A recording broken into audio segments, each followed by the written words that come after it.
Yo, welcome back everybody to a brand new video here on the second channel. And yeah, today we're going to look at some more new cards that got revealed in Surging Sparks in bits and pieces. Nothing big got revealed all at once, but new cards have been revealed over the past week. Actually, quite a few to look at. And I thought, yeah, let's see if they're any good and just take a look at them, see what's interesting about them. We have a new EX to look at and a new A-Spec card that also got revealed this morning. So I'm excited to look at these new cards to just kind of see what they're all about and what kind of niche things they can do and all that stuff. Because, yeah, they're coming out within Surging Sparks, so they will be releasing very, very soon. And, of course, if y'all are new here to the second channel, make sure to subscribe down below. We're on the road to 18,000 subs. You go on to enjoy the video, leave a like, and all that good stuff. Let me know what you think of these cards down in the comment section below. And, of course, leave a link to Pokebeach down below, the site I'm using to look at these cards in today's video. So, starting things off, we do have a brand new single prize Skeledirge line to look at here. And it does have a interesting attack. So it's got the ability Unaware, prevent all effects of attacks from your opponent's Pokemon done to this Pokemon. So you do prevent stuff like Dragapult's Phantom Dive from damaging the Skeledirge while it's on the bench, which is nice. That is a decent effect. But it's mediocre. It actually would have been decent if it prevented all damage on the bench or something like that. But preventing Dragapult is not bad. Anyways, it does have the attack Flare Recital, which for Fire and Colorless Energy does 60 plus 20 more damage for each benched Pokemon, both yours and your opponent's. Now, this card can actually be a pretty heavy hitter if both players fill their bench up. It's basically got Subspace Swell on a single prizer. It's literally the same thing as Subspace Swell, because it does the same damage and the same multiplier too. So we have a kind of single prizey Palkia in a way. I mean, it's not a bad card. I mean, Palkia V-Star is one of the strongest cards in the format right now. One of the best V-Star Pokemon for a reason. Skeledirge does have the same attack. Now, it's not as good as Palkia. It's a Stage 2, doesn't have Star Portal, but it does have the same attack. And Subspace Swell is a very strong attack that can be, really difficult to play around. And Skeledirge definitely can do some insane numbers. Of course, we know Area 0 Under Depth is in the format, which is going to be a good way to build up energy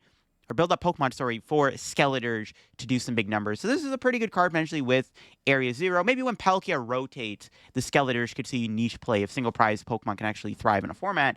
Maybe this card could be good, because, I mean, Subspace Swell and a single prizer, it's pretty darn good. That can do some pretty insane damage. Like I said, if both players fill their bench up without Area 0, this thing does 260 damage. With Area 0, you're doing even more monstrous damage. We got some new Paradox Pokemon here that got revealed. We have a new Iron Bundle here with the attack Gust Collision. A Water Colorless does 200 damage minus. Attack does 50 less damage for each colorless energy in your opponent's active retreat cost. Nothing too crazy there. I don't think this card is very good. It has to do damage to, free retreaters, but only does 200, though. But we do have a new Fluttermane here. Another Fluttermane. Probably not as good as the Fluttermane we already have, but it does have two attacks. We got Bewildering Transfer. Probably going to be the main attack this card uses. Move all damage counters from one of your bench ancient Pokemon to your opponent's active Pokemon. And then you got Moonblast for 2 Psychic, does 70 damage. During your opponent's next turn, the defending Pokemon's attacks do 30 less damage. I don't think this card is going to see play with an ancient box at first, but, for Bewildering Transfer, I mean, maybe, probably not, though. Against, a spread deck like Dragapult, maybe this attack could be kind of useful. But I can't really see a world where you're trying to move damage off your bench ancient Pokemon. I guess, you could maybe play this within, Raging Bolt or something funny. You could put, an Ancient Booster Caps on your Raging Bolt, give it 300 HP, maybe play the new Stadium card that gives it plus 30, so it has, 330 HP. Raging Bolt takes, a massive hit, then you just switch it into Fluttermane, Sawed to Fluttermane, and then Bewildering Transfer, fully heal the Raging Bolt, and knock out the opponent's active. That's one niche play this card could see use out of. I don't think it's super good, but it is an interesting attack nonetheless. And there are some decent things you could theoretically do with that attack with some stuff. But other than that, I don't really think the bundle and the Fluttermane are super playable. We do have another new card here. We have a new single prize Eternatus. So the promo Petron apparently is getting released too, though we already have that, so it's not really worth talking about.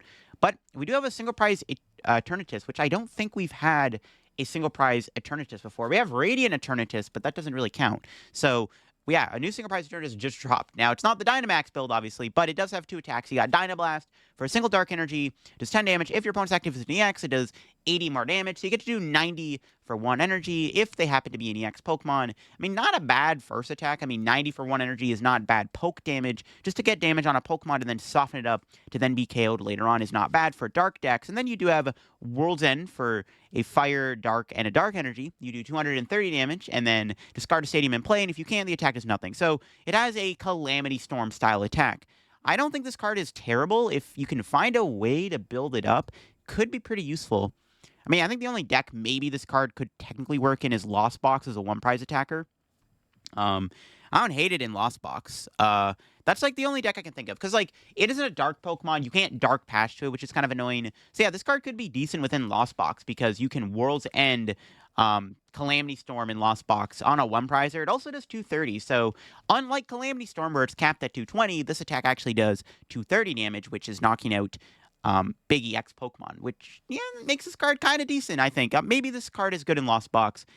It's not a Terra. You can't Sparkling Crystal to it. I'm trying to think of other ways you can play it, but yeah, I think like Lost Box probably be the best way to play this new Eternus. I don't think it's a bad card at all for sure. A single price Pokemon that one shots basically X's is pretty good. Now, we got a brand new EX here. We got the new Palisand EX here. Now, this card does have 2 attacks, and the second attack is where things get interesting. So, the first attack, Sand Tomb, it does 160 damage. The defending Pokemon can retreat during your opponent's next turn. Not a terrible attack. There can be some uses for this if you want to trap something in the active. But the main attack you're going to use is the second attack here, the Terra attack, which does require a Water, Psychic, and a Fighting Energy. It's got the attack Bariat Jail.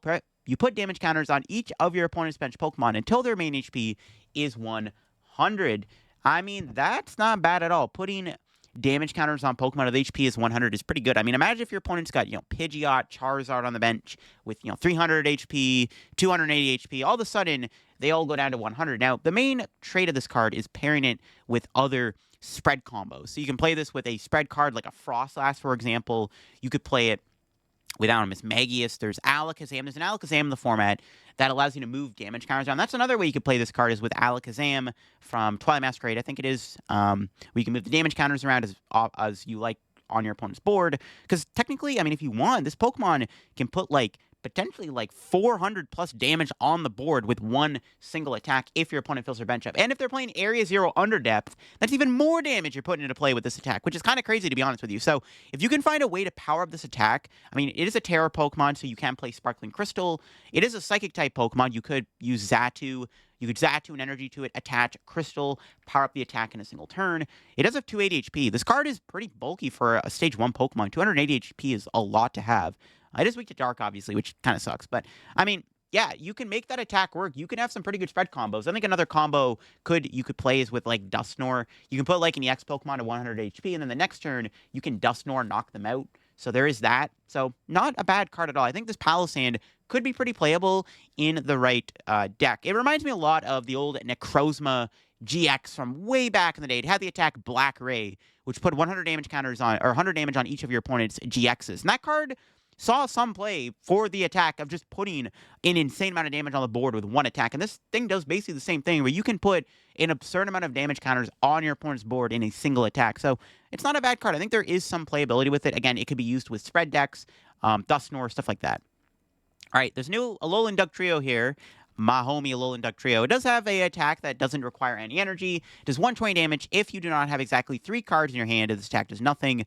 So if you want to play a fun little meme deck, you can try to make your hand 3. It's not that hard to do that with cards in the format like Ultra Ball and stuff. So thankfully, Dugtrio probably can work. 120 is a little too low though to be fair, it is for no energy. Though the Hisuian Arcanine does 160 damage for no energy. Though the effect is you can't have any cards in your hand, or 1 card in your hand or whatever, this card is still a little bit weaker. But yeah, it's not a bad card at all. It's not terrible. It's not that hard to make your hand 3 cards. But anyways, finally, we got the brand new Ace Spec. Yes, a new Ace Spec did get revealed today, which is kind of what prompted me to make this video. Because I'm like, okay, enough new cards got revealed to talk about. Let's do it. We got the new Amulet of Hope Ace Spec tool card here. Now, this card is literally Radiant Jirachi's ability on an Ace Spec.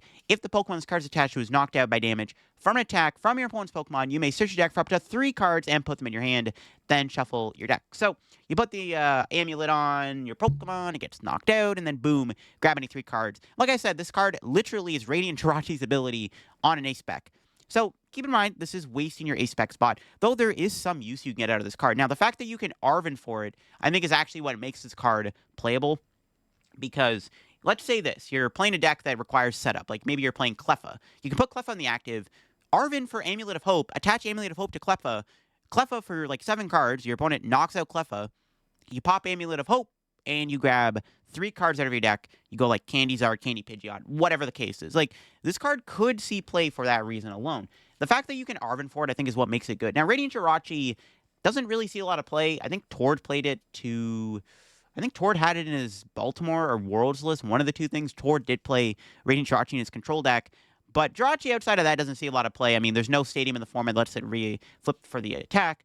But Raging Jirachi has always seen like weird success in like rogue decks that require a setup. So having Jirachi's ability on a tool that can be searchable with Arven isn't terrible at all. Now, yes, it's your ace spec, so this is the only problem with this card. You got to waste your ace spec slot on it. But if you're playing a setup deck, it's not a bad card to have because the Amulet of Hope pops. You can basically probably set your board up at that point, right? Because you're getting any 3 cards you want. Like, combine this with Instant Charge or Cleffa, it's not a bad combo. So I don't think this card is insanely good, but I think at some point somebody will play it. I think this card will eventually get like a limitless page. It's not a bad card. It's a decent effect. I mean, even in like the late game, it could be good. If your opponent doesn't remove it and they knock out your Pokemon, you're like, okay, you knock me out, will not get any 3 cards I want. You can checkmate your opponent with this card, maybe. I don't know. There's some uses for this card, is all I'm saying. It's not the worst card ever. It's certainly not the worst ace spec that's going to be in Surging Sparks. But I do think this card is somewhat decent. But there you go, folks. There's the new cards that got revealed. I think the highlight, of course, the Palo Sand, the Amulet of Hope being the 2 best ones. The Eternatus, though, I think is very interesting. Again, like I said, this card